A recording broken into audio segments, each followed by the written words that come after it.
अगर मैं आपसे कहूं कि भारत अफ्रीका में राज्य कर रहा है, बंदूकों से नहीं बल्कि बाइक, ट्रक और किफायती कारों से, तो क्या आप मानेंगे? जी हाँ, सही सुना आपने। भारत ने अफ्रीका के ऑटोमोबाइल बाजार में अपनी एक खास जगह बना ली है। आज हम जानेंगे कि कैसे भारतीय गाड़ियां अफ्रीका की सड़कों पर छा गई हैं और क्या वजह है कि वहां के लोग भारतीय वाहनों को इतना पसंद कर रहे हैं। अफ्रीका का ऑटोमोबाइल बाजार तेजी से बढ़ रहा है और भारत ने इसे समझते हुए सही समय पर अपनी एंट्री मारी है। चाहे वो टाटा की गाड़ियां हों, महिंद्रा के ट्रक हों या बजाज और टीवीएस की बाइक टैक्सियां, भारतीय वाहन हर जगह दिखाई दे रहे हैं। ये सिर्फ व्यापार नहीं बल्कि भारत की तकनीकी और मजबूत गाड़ियों का एक प्रमाण है। तो चलिए इस यात्रा में हमारे साथ जुड़िए और जानिए कि कैसे भारत ने अफ्रीका के ऑटोमोबाइल बाजार में अपनी पकड़ बना ली है। ये कहानी सिर्फ गाड़ियों की नहीं बल्कि दो देशों के बीच बढ़ते व्यापारिक और सांस्कृतिक संबंधों की भी है। अफ्रीका एक विशाल महाद्वीप जिसकी जनसंख्या 1.4 अरब से भी ज्यादा है, लेकिन यहाँ प्रति 1000 लोगों पर सिर्फ 45 गाड़ियां हैं।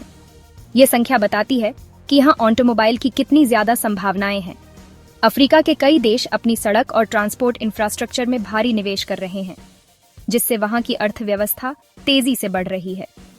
अफ्रीका के बाजार की एक खास बात यह है कि वहां के लोग सस्ती, भरोसेमंद और मजबूत गाड़ियों की तलाश में हैं। यहाँ की सड़कों की हालत और मौसम की कठिनाइयों को देखते हुए उन्हें ऐसी गाड़ियों की जरूरत है जो इन सभी चुनौतियों का सामना कर सकें। मार्केट प्रोजेक्शन अफ्रीकी ऑटो बाजार 2027 तक $42 बिलियन तक पहुंच सकता है। यह आंकड़ा बताता है कि यहाँ कितनी बड़ी संभावनाएं हैं और भारत ने इसे कितनी अच्छी तरह समझा है। जब बाकी देश इस बाजार की ओर ध्यान नहीं दे रहे थे, तब भारत ने यहाँ अपनी एंट्री की और आज इसका फायदा उठा रहा है। भारत ने अफ्रीका के इस अनदेखे बाजार को पहचाना और सही समय पर अपनी गाड़ियों को वहां उतारा। इससे न सिर्फ भारतीय कंपनियों को फायदा हुआ बल्कि अफ्रीका के लोगों को भी सस्ती और भरोसेमंद गाड़ियां मिली। जब पूरी दुनिया में ऑटोमोबाइल इंडस्ट्री में मंदी छाई हुई थी, तब भारत ने अफ्रीका के बाजार में अपनी एंट्री की। टाटा और महिंद्रा ने साउथ अफ्रीका, नाइजीरिया और केन्या में असेंबली यूनिट्स शुरू की। यह कदम साबित हुआ कि भारत की एंट्री सिर्फ एक व्यापारिक निर्णय नहीं बल्कि एक रणनीतिक चाल थी। बजाज और टीवीएस ने ईस्ट अफ्रीका में बाइक टैक्सी और टू व्हीलर से क्रांति ला दी। अफ्रीका के कई हिस्सों में पब्लिक ट्रांसपोर्ट की कमी थी और इस कमी को इन भारतीय कंपनियों ने बाइक टैक्सियों के माध्यम से पूरा किया। बजाज का युगांडा में टू व्हीलर मार्केट शेयर 70% से ऊपर है। यह आंकड़ा बताता है कि भारतीय गाड़ियों ने वहां के लोगों के दिलों में कितनी जगह बना ली है। भारत की कंपनियों ने न केवल गाड़ियां बेची बल्कि वहां की स्थानीय जरूरतों को समझकर अपने प्रोडक्ट्स को ढाल लिया। इससे वहां के लोग भारतीय गाड़ियों को और भी पसंद करने लगे। ये सब कुछ सही समय पर सही कदम उठाने का परिणाम है। तो अब सवाल उठता है कि भारतीय गाड़ियां अफ्रीका की सड़कों पर क्यों छा गईं? इसका जवाब है मजबूत और टिकाऊ डिजाइन।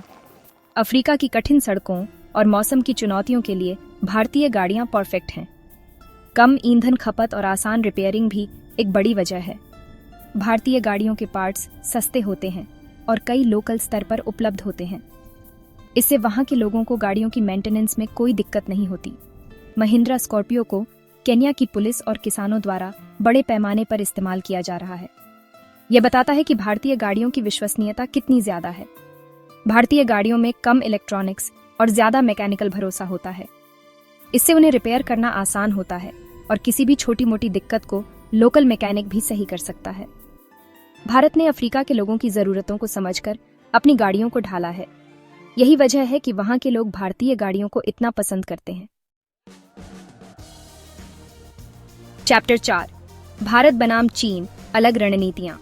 अफ्रीका के ऑटोमोबाइल बाजार में भारत और चीन की रणनीतियां बिल्कुल अलग हैं।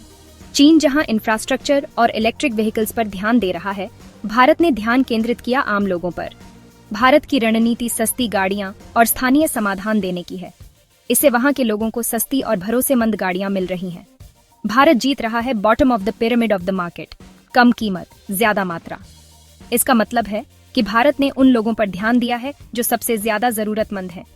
चीन की गाड़ियां महंगी और हाईटेक होती हैं, जो अफ्रीका के लोगों की जरूरतों को पूरा नहीं कर पाती। वहीं भारतीय गाड़ियां मजबूत, टिकाऊ और सस्ती हैं। भारत ने अफ्रीका के लोगों की जरूरतों को समझकर अपनी गाड़ियों को ढाला है। यही वजह है कि वहां के लोग भारतीय गाड़ियों को इतना पसंद करते हैं। चैप्टर 5, भारत की छवि और प्रभाव। भारत केवल विक्रेता नहीं, साझेदार बनकर उभर रहा है। अफ्रीका के लोगों को सिर्फ गाड़ियां नहीं, बल्कि रोजगार, ट्रेनिंग और स्किल डेवलपमेंट में भी योगदान दिया जा रहा है। भारतीय कंपनियां वहां के लोगों को नौकरी दे रही हैं और उन्हें नई नई टेक्नोलॉजी सिखा रही है। इससे वहां की अर्थव्यवस्था को भी फायदा हो रहा है। भारत की सॉफ्ट पावर को नई पहचान मिली है। भारतीय गाड़ियों के साथ साथ भारत की संस्कृति और तकनीक भी अफ्रीका में लोकप्रिय हो रही है। अफ्रीका के लोग अब भारत को एक भरोसेमंद साथी के रूप में देख रहे हैं। इससे दोनों देशों के बीच संबंध और मजबूत हो रहे हैं। भारत ने अफ्रीका में अपनी छवि को एक सकारात्मक और भरोसेमंद देश के रूप में स्थापित किया है। चैप्टर 6, आगे का रास्ता। अब भारतीय कंपनियां अफ्रीका में इलेक्ट्रिक टू व्हीलर और ई रिक्शा लाने की तैयारी में हैं।